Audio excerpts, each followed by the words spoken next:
नमस्कार मित्रांनो, स्वागत आहे तुमचं मराठी जॉब या यूट्यूब चॅनलवरती। मित्रांनो, बँक ऑफ महाराष्ट्रामध्ये इथे बऱ्याचशा जागा निघालेल्या आहेत। जर तुम्हाला बँक ऑफ महाराष्ट्रामध्ये जर नोकरी करायची असेल तर चांगली संधी आलेली आहे। मित्रांनो, तर चला पाहूया आपण जाहिरातीमध्ये कुठल्या कुठल्या जागा आहेत, किती जागा निघाल्यात, फी किती लागणार आहे, परीक्षा कधी होणार आहे आणि तुम्हाला पगार किती मिळणार आहे। तर चला मित्रांनो पाहूया ऑफिशियल जी जाहिरात आहे त्याच्यावरती।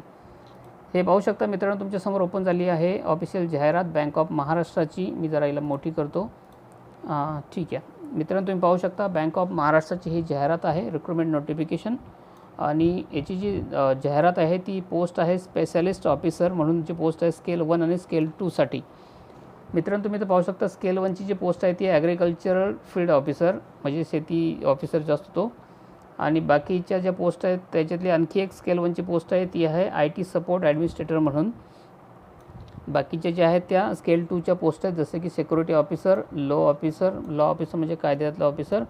अजून मित्रांनो तुम्ही पाहू शकता DBA, window administrator, product support engineer, network and security administrator, ह्या सगळ्या जागा निघालेल्या आहेत। तर डिटेल्समध्ये आपण खाली पाहूया।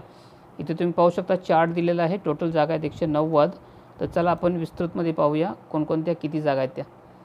मित्रांनो, इथं पाहू शकता पहिली जी जागा होती जी आहे ॲग्रिकल्चर फील्ड ऑफिसरची, त्यासाठी तुम्ही इथं पाहू शकता टोटल 100 जागा आहेत आणि 100 जागा निघाल्यात। त्याच्यामधले तुम्ही क्वालिफिकेशन पाहिलं तर पाहू शकता 4 वर्ष तुमची डिग्री झालेली पाहिजे, ग्रॅज्युएशन पाहिजे तुमचं ॲग्रिकल्चरमध्ये, म्हणजेच BSc ॲग्री पाहिजे तुम्ही। एक तर हॉर्टिकल्चरमध्ये, ॲनिमल हॉस्पिटरी, वेटरनरी सायन्स या डेअरी सायन्स याच्यातला कुठलाही तुमचा सब्जेक्ट असला तरी चालेल, पण तुमचं 4 वर्षाचं ग्रॅज्युएशन पाहिजे ॲग्रिकल्चरमधलं। मित्रांनो, तर वयाची अट पाहू शकता तुम्ही, कमीत कमी 20 वर्ष आहे आणि जास्तीत जास्त तुमचं 30 वर्षापेक्षा जास्त वय नसावं। आणि तुम्हाला रिलॅक्सेशन म्हणजे जी सूट असते वयामध्ये ती गव्हर्नमेंटच्या नियमानुसार इथे मिळणार आहे। मित्रांनो, मिनिमम बॉन्ड पिरियड इथं दिला आहे, तो तुम्ही पाहू शकता म्हणजे कमीत कमी तुम्हाला 2-3 वर्ष इथे काम करावंच लागेल, त्याच्याशिवाय तुम्ही सोडू शकत नाही। प्रोहिबिशन पिरियड तुमचं 2 वर्षाचं आहे, त्यानंतर तुम्ही परमनंट केले जाल आणि त्यानंतर तुम्हाला चांगला पगार इथे भेटेल। मित्रांनो, चला पाहूया दुसरी जी जागा आहे ती कोणती आहे। तर दुसरी पोस्ट आहे सिक्युरिटी ऑफिसरची आणि सिक्युरिटी ऑफिसरची इथं पाहू शकता 10 जागा निघालेल्या आहेत। त्याच्यासाठी कोणत्याही शाखेची पदवी असली तरी चालेल, इथं बॅचलर डिग्री दिलेला आहे इन एनी डिसिप्लिन, म्हणजे कोणत्याही शाखेची पदवी तुमची चालेल, पण त्याच्याबरोबर एक्सपिरियन्स दिला आहे तो कमीत कमी 5 वर्षाचा तुमचा एक्सपिरियन्स असायला पाहिजे ॲज अ ऑफिसर, एक तर इंडियन आर्मीमधला। तर तुम्ही इथे जरूर ॲप्लाय करा। आणि मित्रांनो, इथं वयाची अट पाहाल तर कमीत कमी 25 वर्ष दिलेलं आहे आणि जास्तीत जास्त 35 वर्ष तुमचं वय असायला पाहिजे, त्याच्यापेक्षा जास्त नसावं। गव्हर्नमेंटच्या सुटीमध्ये ते एक्स्ट्रा मिळेल तुमच्या याच्या कास्ट वाईज। मित्रांनो, इथं तुम्ही पाहू शकता जॉब प्रोफाईल काय आहे, तर monitoring security and fire safety of the bank, म्हणजे बँकेची तुम्हाला सिक्युरिटी करायची आहे फायर सेफ्टीमध्ये आणि बाकी बँकेची सिक्युरिटीमध्ये। तर ही ड्युटी तुमची राहील। बऱ्याचशा ड्युटी इथे दिल्या, तुम्ही एक वेळ येऊन चेक करा, कारण एवढं सगळं सांगितलं तर व्हिडिओ फार मोठा होऊन जाईल, म्हणून मी मेन गोष्टी फक्त इथं कवर करतो आहे। मित्रांनो, पाहू शकता तिसरीची पोस्ट आहे ते रिक्रुटमेंट जी आहे लॉ ऑफिसरची आहे, म्हणजे कायदा तज्ज्ञ जे असतात लॉ ऑफिसर त्याच्यासाठी निघालेली आहे। इथे लॉ ऑफिसरच्या पोस्ट आहेत 10, तुम्ही पाहू शकता स्केल 2मध्ये येतात या। याच्यासाठी तुमचं लॉमध्ये ग्रॅज्युएशन असायला पाहिजे, बॅचलर डिग्री इन लॉ म्हणजे BA LLB असं कुठला तरी असतो ना कोर्स, तो पूर्ण झालेला पाहिजे लॉमध्ये।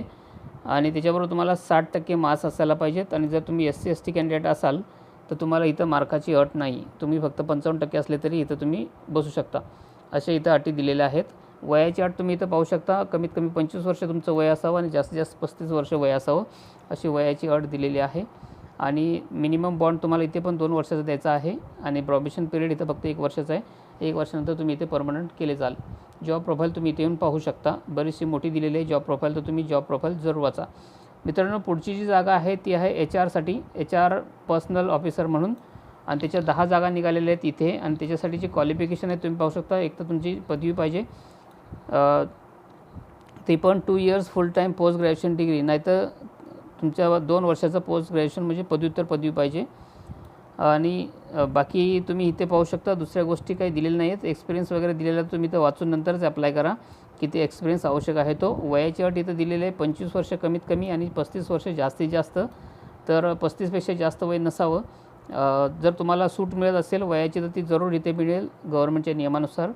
मित्रांनो पुढची जागा आहे ती आहे IT सपोर्ट ॲडमिनिस्ट्रेटरची आणि याच्यासाठी जागा निघालेल्या आहेत 30. नंबर ऑफ पोस्ट 30 आहेत. स्केल 1ची ही जागा आहे, म्हणजे इथे चांगली जागा आहे IT सपोर्टची. याच्यासाठी तुमचं क्वालिफिकेशन आहे ते BTech किंवा BE केलेलं असावं, म्हणजे इंजिनिअरिंगमध्ये तुमचं ग्रॅज्युएशन असायला पाहिजे. एक तर BE या BTech आणि त्याच्यामध्ये तुमचा कॉम्प्युटर सायन्स किंवा इलेक्ट्रॉनिक्स अँड कम्युनिकेशन याच्यापैकी कुठला तरी विषय असावा.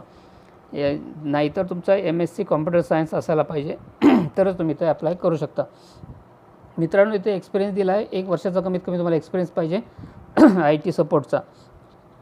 मित्रांनो एज लिमिट इथं दिलेलं आहे, म्हणजे वयाची अट दिलेली आहे, कमीत कमी 20 वर्ष आणि जास्तीत जास्त 30 वर्ष. मित्रांनो इथे तुम्ही पाहू शकता जॉब प्रोफाईल पण दिलेले आहे. अटेंड IT रिलेटेड इश्यूज, म्हणजे ITचे रिलेटेड जे इश्यू असतात ते तुम्हाला इथं क्लिअर करावे लागतील आणि बाकी बरंचसं काय आहे तुम्ही ते वाचू शकता. त्या पुढची जी जागा आहे ती आहे डाटाबेस ॲडमिनिस्ट्रेटरची जागा निघालेली आहे आणि त्या ॲडमिनिस्ट्रेटर डाटामध्ये स्केल 2ची पोस्ट आहे. या 3 जागा निघालेल्या आहेत तुम्ही पाहू शकता. त्यासाठी जी क्वालिफिकेशन आहे म्हणजे शैक्षणिक अर्हता जी आहे ती आहे BTech किंवा BE पाहिजे तुमचं, म्हणजे इंजिनिअरिंगमधलं तुमचं ग्रॅज्युएशन पाहिजे. त्याच्यामध्ये तुमचा विषय सेम कॉम्प्युटर सायन्स पाहिजे, इलेक्ट्रॉनिक्स अँड कम्युनिकेशन किंवा MCA तुमचं झालेलं पाहिजे किंवा MSc कॉम्प्युटर सायन्स तुम्ही केलेलं पाहिजे, तर तुम्ही ते अप्लाय करू शकता. मित्रांनो वयाची अट इथे दिलेली आहे 25 वर्ष कमीत कमी आणि 35 वर्ष जास्तीत जास्त, तर 35पेक्षा तुमचं जास्त वय नसावं. बाकी चला दुसरी आपण बघूया पोस्ट कुठली आहे. तर दुसरी पोस्ट आहे विंडो ॲडमिनिस्ट्रेटर म्हणून पोस्ट निघालेली आहे. त्याच्यामध्ये तुम्ही पाहू शकता 12 पोस्ट आहेत. स्केल 2च्या पोस्ट आहेत 12. याच्यासाठी जी क्वालिफिकेशन आहे म्हणजे जी शैक्षणिक अर्हता आहे ती आहे BTech किंवा BE, म्हणजे इंजिनिअरिंग सायन्स तुमचं पाहिजे, म्हणजे इंजिनिअरिंग डिग्री पाहिजे. त्याच्यामध्ये कॉम्प्युटर सायन्स इलेक्ट्रॉनिक्स जे आता मी सांगितलं ते सेम आहेत, MCA किंवा MSc कॉम्प्युटर सायन्स असा कुठल्या विषयामध्ये तुम्ही जर BE किंवा BTech केलेला असेल तर तुम्ही इथं जरूर अप्लाय करू शकता. मित्रांनो इथं तुमचा कमीत कमी 3 वर्षाचा एक्सपिरियन्स दिलेला आहे. सिस्टम या सर्व्हर ॲडमिनिस्ट्रेटरमध्ये तुमचा अनुभव असायला पाहिजे. मित्रांनो वयाची अट इथे दिलेली आहे कमीत कमी 25 वर्ष, जास्तीत जास्त 35 वर्ष. तर तुमचं 35पेक्षा जास्त वय नसेल तर तुम्ही जरूर अप्लाय करा. जॉब प्रोफाईल दिलेली आहे, म्हणजे तुमचं काम करायचं तुम्हाला तिथे दिलेलं आहे, तुम्ही जरूर चेक करा. मित्रांनो पुढची जागा आहे प्रॉडक्ट सपोर्ट इंजिनियर म्हणून. मित्रांनो ही जागा निघालेली आहे 3 आणि स्केल 2ची जागा आहे. याच्यासाठी तुमचं क्वालिफिकेशन जे दिलं आहे शैक्षणिक अर्हता ते तुमचं BE किंवा BTech झालेलं पाहिजे, म्हणजे सेम आहे, इंजिनिअरिंगमध्ये तुमची पदवी पाहिजे. आणि त्याच्यासाठी जो सब्जेक्ट आहे तो इथं पाहू शकता computer science electronics and communication किंवा MCA याच्यापैकी तुमची डिग्री असायला पाहिजे. वयाची अट पाहिली तर 25 वर्ष मिनिमम आहे आणि मॅक्झिमम म्हणजे जास्तीत जास्त 35 वर्ष वय असावं, त्याच्यापेक्षा जास्त नसावं. आणि बॉन्ड पिरियड 2 वर्षाचा दिलेला आहे आणि प्रोबेशन पिरियड 1 वर्षाचा. 1 वर्षानंतर तुम्ही इथं कायमस्वरूपी व्हाल आणि तुमचा पगार चांगला होईल. तुमची जॉब प्रोफाईल इथं दिलेली आहे, तुम्ही पाहू शकता. मित्रांनो पुढची जागा आहे नेटवर्क अँड सिक्युरिटी ॲडमिनिस्ट्रेटर. याच्या जागा निघाल्या 10. स्केल 2च्या जागा आहेत, तुम्ही इथं पाहू शकता. आणि क्वालिफिकेशन म्हणजे शैक्षणिक अर्हता जी दिली आहे तीही सेम आहे. तुमचं इंजिनिअरिंगमध्ये पदवी पाहिजे, एक तर BE किंवा BTech तुमचं झालेलं पाहिजे आणि सेम सब्जेक्टमध्ये जे आता मी तुम्हाला सांगितले. त्याच्याबरोबर तुम्हाला इथं वयाची अट स्किल टेस्ट दिलेलं आहे. त्याच्यानंतर तुम्ही पाहू शकता काय काय गोष्टी दिल्यात. कमेंट ती मॅन्डेटरी काय काय आहे ते इथं दिलेलं आहे. डिसेबिलिटीमध्ये काय काय, डिझायरेबल काय काय पाहिजे. वयाची अट इथे दिलेलं आहे 25 वर्ष कमीत कमी आणि जास्तीत जास्त 35 वर्ष वय तुमचं असायला पाहिजे, त्याच्यापेक्षा जास्त नको. बाकी गोष्टी तुम्ही इथं पाहू शकता. त्या पुढची जी जागा आहे ती ईमेल ॲडमिनिस्ट्रेटर म्हणून जागा निघालेल्या आहेत. त्या जागा आहेत 2. स्केल 2ची जागा आहे ही आणि याच्यासाठी तुमची शैक्षणिक अर्हता तुमचं सेम इंजिनिअरिंगमध्ये पदवी पाहिजे आणि त्याच्यासाठी जी वयाची अट आहे तुम्ही पाहू शकता 25 वर्ष कमीत कमी आणि जास्तीत जास्त 35 वर्ष वय असायला पाहिजे. प्रोबेशन पिरियड 1 वर्षाचा आहे. 1 वर्षानंतर तुम्ही परमनंट व्हाल. तर अशा पद्धतीच्या जागा निघालेल्या आहेत, तर तुम्ही इथे जरूर अप्लाय करा. चला मित्रांनो बाकी गोष्टी पाहूया की एज लिमिट काय आहे. तुम्ही पाहू शकता ते एज लिमिट मी सांगितलं, त्याच्यामध्ये तुम्हाला जे सूट मिळणार आहे त्यासाठी जर तुम्ही SC ST कॅन्डिडेट असाल तर तुम्हाला इथे 5 वर्षाची सूट मिळेल. जर तुम्ही OBC कॅन्डिडेट असाल तर 3 वर्षाची सूट मिळेल आणि तुम्ही जर फिजिकली हँडिकॅप असाल जनरलमध्ये तर 10 वर्ष, OBCमध्ये तर 13 वर्ष आणि SC STमध्ये जर हँडिकॅप असाल तर 15 वर्ष या पद्धतीने तुम्हाला इथं सूट मिळणार आहे. मित्रांनो बाकीच्या गोष्टी तुम्ही इथं चेक करू शकता. बऱ्याचशा गोष्टी दिलेल्या आहेत इथं तुम्ही पाहू शकता. पगार किती मिळणार आहेत. तर जे स्केल 1ची पोस्ट होती त्याच्यासाठी 36,000 पासून ते 63,840 रुपये तुम्हाला इथं पगार मिळणार आहे. सगळे जे फंड असतात TA DA वगैरे असतात ते सगळे पकडून. आणि जर तुम्ही स्केल 2साठी जर अप्लाय करत असाल तर त्यासाठी तुम्हाला इथे पगार लास्ट 69,810 रुपये मिळणार आहे. आणि कमीत कमी 48,170 म्हणजे 48,170 हा बेसिक असतो आणि सगळे जे कर पकडून तुम्हाला 69,810 रुपये इथे पगार मिळणार आहे. तर तुम्ही जरूर अप्लाय करा मित्रांनो. इथे तुम्ही पाहू शकता बाकीच्या गोष्टी. चला फीज वगैरे आपण पाहूया किती लागणार आहे. तर तुम्ही इथे एक्झामिनेशन पॅटर्न कसा असेल तो इथे दिलेला आहे, तुम्ही चेक करा. त्याखाली फीजविषयी आपण बोलूया. त्याच्या अगोदर आपण बोलूया सेंटर्स, एक्झाम सेंटर्स कुठे कुठे आहेत. तर तुम्ही पाहू शकता महाराष्ट्रामध्ये औरंगाबाद आहे, महाराष्ट्रामध्ये दुसरं मुंबई आहे, ठाणे आहे, नवी मुंबई आहे, नागपूर आहे आणि पुणे आहे. तर आपल्या महाराष्ट्रामध्ये एवढे सेंटर्स दिलेले आहेत परीक्षेसाठी. तर तुम्ही इथे परीक्षा देऊ शकता. आणि मित्रांनो चला फीजच्या विषयी बोलूया. हे पहा इथे फीज आलेले आहे. तर फीजमध्ये जर तुम्ही अनरिझर्व कॅटेगरीत नसाल, म्हणजे जनरल असाल, EWS असाल किंवा OBC असाल, तर तुमच्यासाठी 1,000 रुपये या इथे चार्ज आहे ॲप्लिकेशन फी म्हणून. आणि GST 180 मिळून 1,180 रुपये टोटल तुम्हाला फी लागते. आणि जर तुम्ही SC ST असाल तर तुम्हाला इथे 100 रुपये जी आहे ती फी आहे आणि 18 रुपये GST लागेल, म्हणजे 118 रुपये तुम्हाला इथे टोटल फी भरावी लागेल. आणि जर तुम्ही हँडिकॅप असाल तर तुम्हाला इथे कुठलीही फी नाही आहे. आणि जर तुम्ही लेडीज असाल म्हणजे महिला उमेदवार असाल तर तुम्हाला इथेही कोणतीही फी लागणार नाही.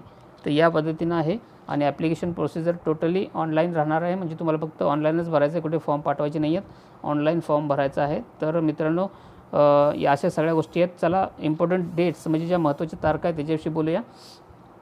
ॲप्लिकेशन जे स्टार्ट झालं आहे ते 1 सप्टेंबरला चालू झालेलं आहे आणि लास्ट डेट तुम्ही इथं पाहू शकता 19 सप्टेंबर आहे.